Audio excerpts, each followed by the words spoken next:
আপনি শুধু কালকা লতার সাথে আমার বিয়েটা পড়ায় দেন। পরশু শুক্রবার তোমার বিয়া, এটা আমার শেষ কথা। তুমি একটা কাওয়ার্ড। আমাকে একটা দিন সময় দাও। থাক, তোমার মুরদ আমার জানা হয়ে গেছে। কোনো রকমের ঝামেলা করবা না আবার। ঝামেলা করার ক্ষমতা থাকলে করতাম। আমি নিরুপায় মা, আমি নিরুপায়। লতা, লতা, লতা, কই তুমি?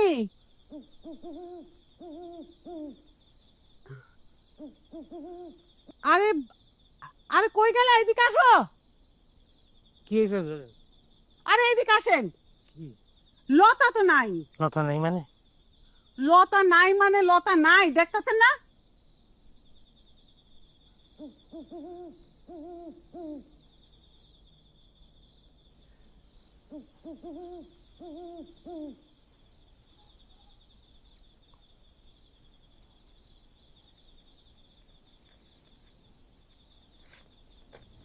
কোনো সম্বোধন করতে পারছি না, কারণ তোমাকে আমার আর আমার বাবা বলে মনে হয় না।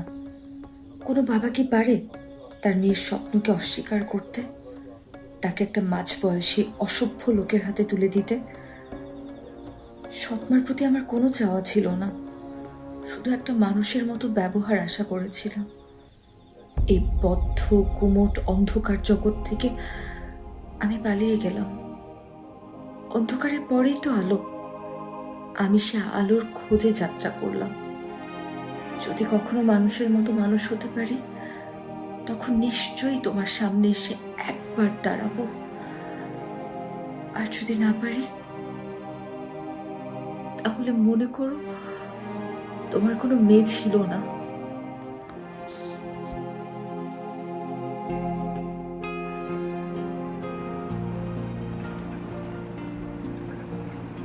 আমরা কোথায় যাচ্ছি?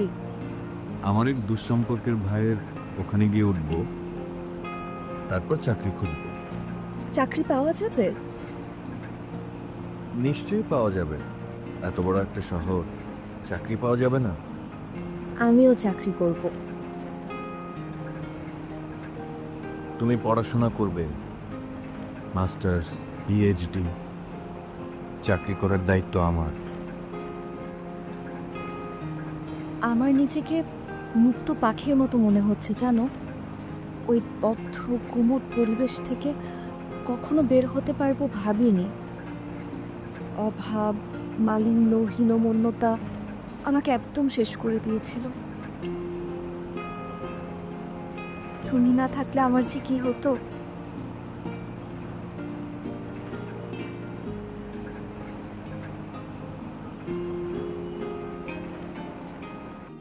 বজ্জাত মাইয়া পলাইছে।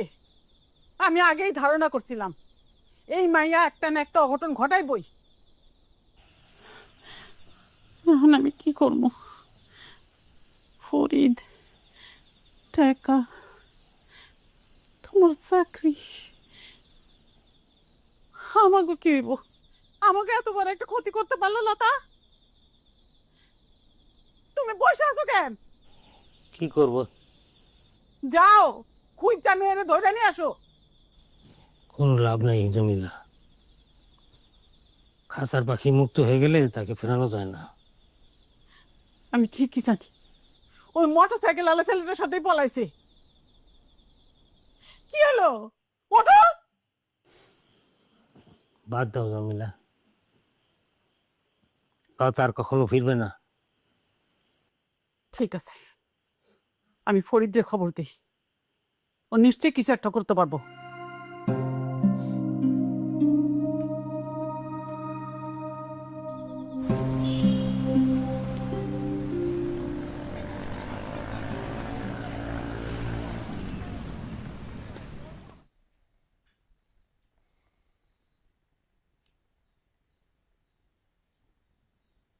আরে মিয়া, একটা খবর দিয়ে আসবা না?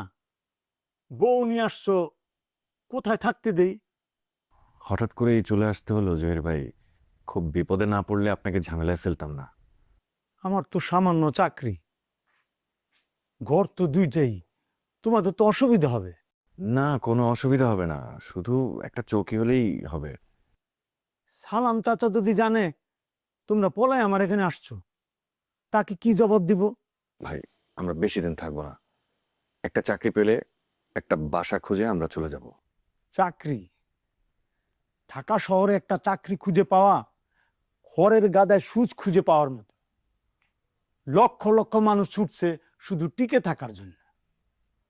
ঢাকা একটা বিশাল বাজার, এখানে সবাই শুধু কেনা বেচা হয়। অনেকে টিকে থাকতে পারে, অনেকে বা তাও পারে না।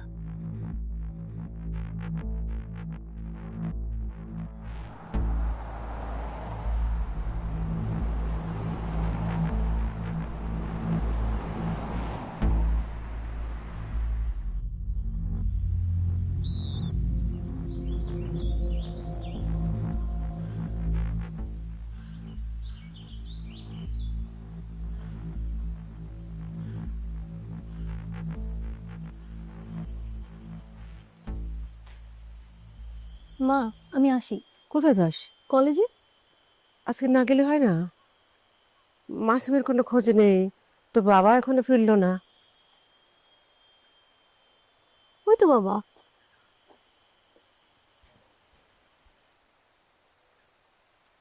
একটা মেয়ের সঙ্গে ওকে বাসে উঠতে দেখা গেছে। কোন মেয়ে? লতাবু। তুই চিনিস তাকে? মানে তুই আগে থেকে জানতিস? না মানে ওইটুকুই। কোনটুকু? ভাইয়ার সঙ্গে পড়ে। তো আমাকে আগে বলিসনি কেন? আমি বিষয়টা তো গুরুত্ব দেইনি মা। মোটর সাইকেলটা বিক্রি করেছে 30,000 টাকায়। গর্ধব একটা, কার না কার মেয়েকে নিয়ে ভেগেছে। সামনে কি ঝামেলা অপেক্ষা করছে কে জানে। তো খোঁজ খবর করো। লোক লাগিয়েছি, খবর বেরিয়ে যাবে। এটা মফস্বল শহর, বুঝলে, কেউ একটা হাঁচি দিলে খবর হয়ে যায়। আর আজ তো একটা ছেলে মেয়ে ভেগে গেল, এটা একটা খবর হবে না? আমার আমার ছেলে এরকম একটা কাজ করতে পারলো। তুমি আদর দিয়ে ওকে মাথায় তুলেছ। ছি ছি ছি, কি একটা কাণ্ড। আচ্ছা, আমাদের কথা একবার ভাবলো না? এই শহরে মুখ দেখাবো কি করে? আর মেয়ে পক্ষে কি আমাদের ছাড়বে ভেবেছো? 30,000 টাকায় কদিন চলবে ওর? হ্যাঁ, কাল আমার কাছে টাকা চেয়েছিল। ওই টাকাতে কদিন চলবে ওর? কি খাবে খাবে ছেলেটা? আমার ছেলেটা এরকম গর্ত হবে আমি ভাবিনি। নিজেরা না খেয়ে ছেলে মেয়েদের খাইয়েছি এই দিন দেখার জন্যে। কেঁদো না, কেঁদো না, কেঁদে কি হবে? জলও জানতো একটা মেয়ে ভাইগা গেল, আপনারা কি তখন নাকে তেল দিয়ে ঘুমাইতেছিলেন? লতা যে এরকম একটা কাজ করবে আমরা এটা স্বপ্নেও ভাবিনি। আমি ভাবছিলাম, যেদিন তারে ওই পোলার লগে মোটরসাইকেলে ঘুরতে দেখছিলাম, সেই দিনই বুঝছিলাম তার খাইসলতে দোষ আছে। আরে ছেলে মেয়ে এরকম ভুল করে? ভুল? রাতের আন্ধারে একটা জোয়ান পোলার লগে বাইগা যাওন কি ভুল না ক্রাইম? আপনি মাইয়া তো একটা ক্রিমিনাল। আর কি করা যায়? করা তো যায় অনেক কিছুই। ওই পোলার নামে কেস করা যায়, থানায় নালিশ করণ যায়। তাদের লাভটা কি? লাভ কি ক্ষতি সেটা আমি জানি না, তবে আমার যা অপমান করলো সেটা শোধ কিন্তু আমি নিমু। ফরিদ, তুমি একটু ঠান্ডা হও। 2 দিন পর লতা ঠিকই ফিরে আসবো। ফিরে আসলেই বিয়েটা দিয়ে দিব। ফিরে আসলে তো ভালো কথা, আর না আসলে আমার যা করার তাই আমি করব। আসবো, অবশ্যই আসবো। যাইব কই? 7 দিনের 4 দিন তো পার হয়েই গেছে। টাকাটা দিয়ে দিলে হইতো না? আর আগে লতা আসুক, বিয়েটা হোক। লতা তো আসবই, আজ হোক কাল হোক আসবই। টাকাটা দিলে ওনার চাকরিটা বাঁচত। আমি তো দাতা হাতেম, তাই আপনারা তহবিল তসরুপ করবেন আর মুক্ত হস্তে দান করে আমি আপনাদেরকে উদ্ধার করব। আমি কিন্তু আবার এতটা বেকুম না। বুঝতে পারছেন? ছোট চাকরি করি, ফ্যামিলিও সঙ্গে রাখতে পারি না, কুলাতে পারি না। তোমার ভাবি বলে ফকিরের জীবন, অস্বীকার করি না। সবাই তো আর রাজা বাদশাহ হয় না, ফকির ফাকরাই বেশি। না না না, ভাত না, অবশ্য খাইবাই বা কি দিয়া, ডিম ভাজি আর ডাল। ডিম না। অসুবিধা নাই ভাই, খাবার স্বাদের হয়েছে। 2 দিন পরে আর স্বাদ লাগবো না। আলু আর ডিম, ডিম আর আলু, এই দুইটা না থাকলে পটল তুলতাম। পটল আমার অবশ্য খুব প্রিয়, কিন্তু সবজির দাম খুব বেশি। সরি, আমি খুব বকবক করতেছি না? আমার আসলে একটু বেশি কথা বলার বাতিক আছে। না না ভাই, আপনি বলেন। ঢাকা শহর একটা আজব জায়গা। এখানে কেউ কারোর সাথে মন খুলে কথা বলে না, সবাই সবাই সন্দেহের চোখে দেখে। অবশ্য সন্দেহ না করে উপায় নাই, কারে বিশ্বাস করবা? যারে বিশ্বাস করবা সে চোখে মলম ঘষে সবকিছু নিয়ে যাবে। শয়তানের শহর, ইবলিশ নিজ হাতে কন্ট্রোল করে এদের। হাসো না ব্রাদার, ডোন্ট লাভ। সাবধানে থাকবা, কাউরে বিশ্বাস করবা না। বিশ্বাস এই শহর থেকে পালাই গেছে। আপনার ছেলে ক্রিমিনাল অফেন্স করছে, নাবালিকা মেয়ে নিয়ে ভাইগা গেছে, অপহরণ, অ্যাবডাকশন, নারী নির্যাতন, সব কিছুই তো সে ফাইসা যাবে। আপনার পরিচয়টা কি? আমি তার আপকামিং হাজব্যান্ড। আমার নাম ফরিদ শেখ। মানেটা ঠিক বুঝলাম না। আজ রাইতে তার লাগে আমার বিয়ে হওয়ার কথা ছিল। অপমানটা বুঝেন, আমি শেষ দেখে ছাড়বো। আপনি একটু শান্ত হন। আসলে ব্যাপারটা নিয়ে তো আমরাও খুব বিব্রত। ছেলে মেয়ে এমন একটা কাণ্ড করে ফেলেছে, একটা সমাধান তো করতেই হবে। আপনাদের ছেলে আমার নাবালিকা মেরে নিয়ে ভাগছে, আমাদের মেরে আমরা ফেরত চাই, নাহলে 24 ঘন্টার মধ্যে আমরা মামলা করব। মামলা করে কি হবে? ঘটনা তো ঘটেই গেছে। এখন কি করা যায় একটু ঠান্ডা মাথায় ভাবেন। ওয়া, নাবালিকাটি এই বিয়ে কোর্টে টিকবে না। আমি মামলা করলে সে ফাইসা যাবে। আপনার মেয়ে তো বিএ পাশ করেছে, তাই না? জি, সে ভালো ছাত্রী। আমি খোঁজ নিয়েছি। আপনি বলছেন সে নাবালিকা, তার বয়স তো 22 বছর, কলেজের হিসেবে সে প্রাপ্তবয়স্ক। আপনার এসব হুমকি ধামকিতে আমি মোটেই ভয় পাচ্ছি না। খোঁজ তো আমরাও নিচ্ছি। খোঁজ পাওয়া গেলে সবাই বসে আলোচনা করে একটা সমাধান করা যাবে। সমাধান একটাই, আমার বউ আমি ফেরত চাই। কিন্তু আপনার সঙ্গে তো এখনো বিয়েই হয়নি। বিয়ে হয় নাই তো কি হয়েছে? এঙ্গেজমেন্ট তো হয়েছে। আমি মামলা করব। চুপ করেন। আপনি যা পারেন করেন, গিয়ে যান, বেরোন বেরোন এখান থেকে। 24 ঘন্টার মধ্যে আমার 2 বার অপমানিত হইতে হয়েছে। আমি কিন্তু শেষ দেখে ছাড়বো, শেষ দেখে ছাড়বো, কিন্তু আমি বলে দিলাম। বের হও এখান থেকে, বের হও। চলেন।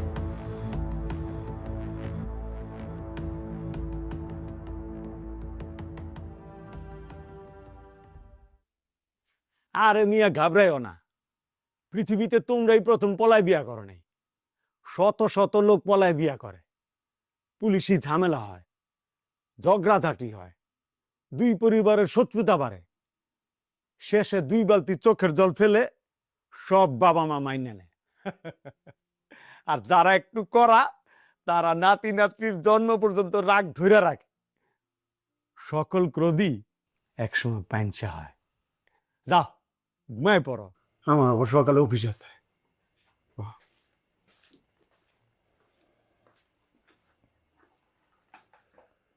কিন্তু আমাদের তো এখনো বিয়ে হয়নি।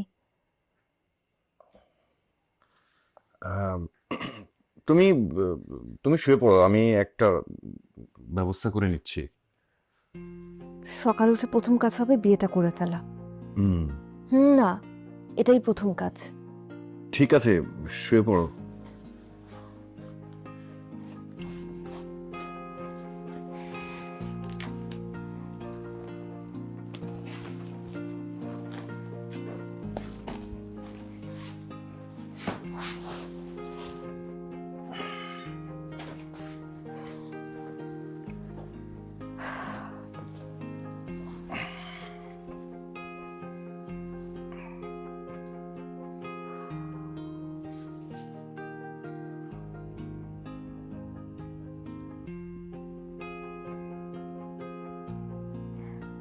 ঘুমিয়েছো? না, ঘুম আসছে না, ভাবছি কি ভাবছো? অনেক কিছু। বাসায় কি হচ্ছে, তুমি, আমি, আগামী, তুমি কি ভাবছো? আমাদের কথা, সামনের দিনগুলোর কথা। নিশ্চয়ই সামনের দিনগুলো অনেক সুন্দর হবে। ঘুমানোর চেষ্টা করো।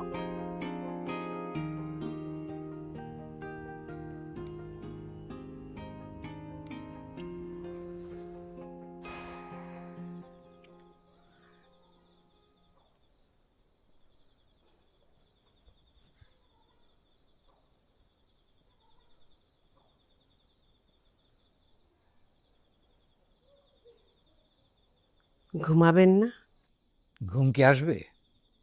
সারাদিন কিছু খেলেন না, শরীর খারাপ করবে তো। ছেলেটা আমার মান সম্মান কিছু রাখলো না। কোথাকার কোন ফ্যামিলি দেখলেই তো, টাউট বাটপার সব। এত অপমান আমি জীবনে কোনোদিন হইনি। ছেলে মানুষ, ভুল করে ফেলেছে। খবরদার রোকেয়া, ওকালতি করবে না।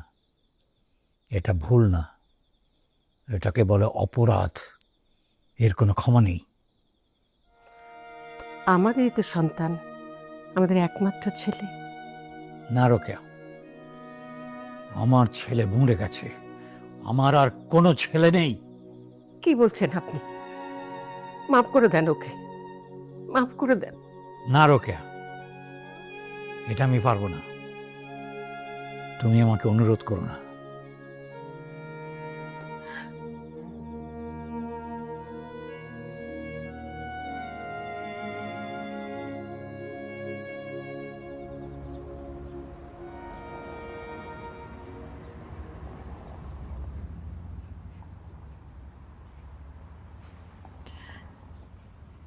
তোমার মোটরসাইকেলটা আমার জন্য বিক্রি করতে হলো।